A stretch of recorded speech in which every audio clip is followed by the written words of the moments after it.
নমস্কার বন্ধুরা, সবাই কেমন আছেন? আশা করি সবাই ভালো আছেন, আমিও ভালো আছি। নতুন আর একটা ভিডিওতে সবাইকে স্বাগতম। তো আজকে দুপুরে রান্না করব চিকেন, আর এখানে পেঁয়াজ রসুন আদা সবই কেটে রেখে দিয়েছি। এদিকে কড়াইতে আমি গোটা মশলাটাও ভেজে নিয়েছি, আর এবার তেল দিয়ে দিলাম। আর পেঁয়াজটা যখন ভাজা বসিয়েছি, ওদিকে আকাশে এত মেঘ করেছে যে কখন জানি বৃষ্টি নেমে যায়। এর ভিতরেই পেঁয়াজটা দিয়েছি, আর দেখুন বৃষ্টি শুরু হয়ে গেল।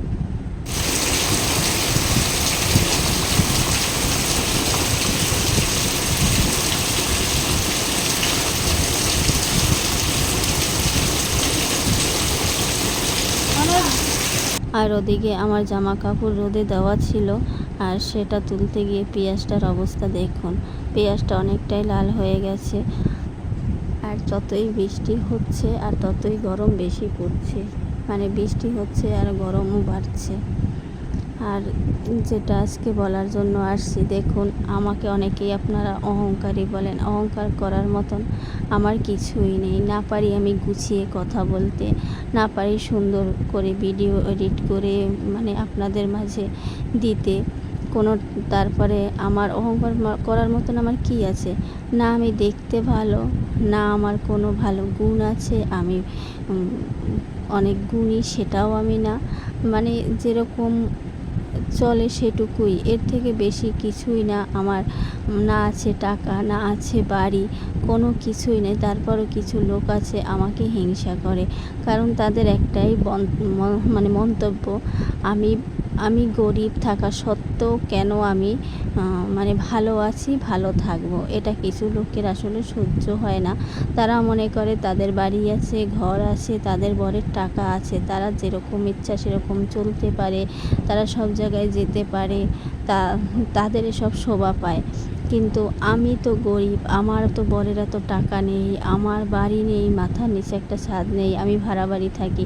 তাহলে আমি কেন ভালোভাবে থাকবো, ভালোভাবে চলবো? এটা আসলে অনেকে সহ্য করতে পারে না। আর কি বলবো বলুন, আমার তো তোদের মতন 10টা জামা কাপড় কেনার আমার সামর্থ্য হয় না। হ্যাঁ, তোরা 10টা কিনলে আমি 2টো কিনি, সেই 2টোও কি আমি কিনবো না? নাকি আমি তোদের কাছে গিয়ে বলবো তোমাদের পুরানো আমাকে একটা জামা কাপড় দাও পরি? হ্যাঁ, কিছু লোক সেটাই মানে চায়, আর কিছু লোক সেটা আমাকে সরাসরি না বললেও অন্যভাবে বলেছে। কি আর বলবো, জীবনে অনেক কিছুই মানে চাই না নিজের ব্যক্তিগত কথাগুলো এখানে তুলে ধরতে, কিন্তু মাঝে মাঝে না অনেকটাই কষ্ট হয়, যার জন্য বলতে বাধ্য হই। অনেক কিছুই ত্যাগ করেছি জীবনে, অনেক কিছু ত্যাগ করে অনেকটা দূরেই চলে আসছি। তারপরে তাদের সহ্য হচ্ছে না, তারপরে সোশ্যাল মিডিয়া এসেও তাদের শত্রুতা করতেই হবে আমার সঙ্গে। মানে কি আর বলবো, ওতেও তাদের মন ভরেনি। এখন এখানেও এসেও সবাইকে জানান দিতে হবে যে এর সঙ্গে এই ও এই, তারপরে সেখান থেকে আমার ফলোয়ার কমাবে। মানে কি বলবো, আমি কিছুই বলি না, আমি শুধু ভগবানকেই বলি যে ভগবান, আমার তো ক্ষমতা নেই তাদের সঙ্গে লড়ার, তাদের সঙ্গে লড়তে তো আমি পারবো না, কারণ আমি সব দিক দিয়েই অক্ষম।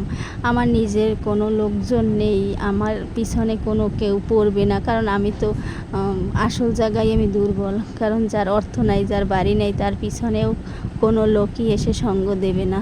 যার অর্থ আছে, যার বাড়িঘর আছে, তার হয়েই সাপোর্ট গাইবে সবাই, এমনকি নিজের লোকেরাও তার হয়েই কথা বলবে। সেখানে তো আমি দুর্বল হয়েই যাব। যখন নিজের লোকেরাই পাশে থাকবে না, নিজের লোকেরাই যখন শত্রু হয়ে যায় না, তখন আসলে তাদের সঙ্গে পেরে ওঠাটা খুবই কষ্টকর।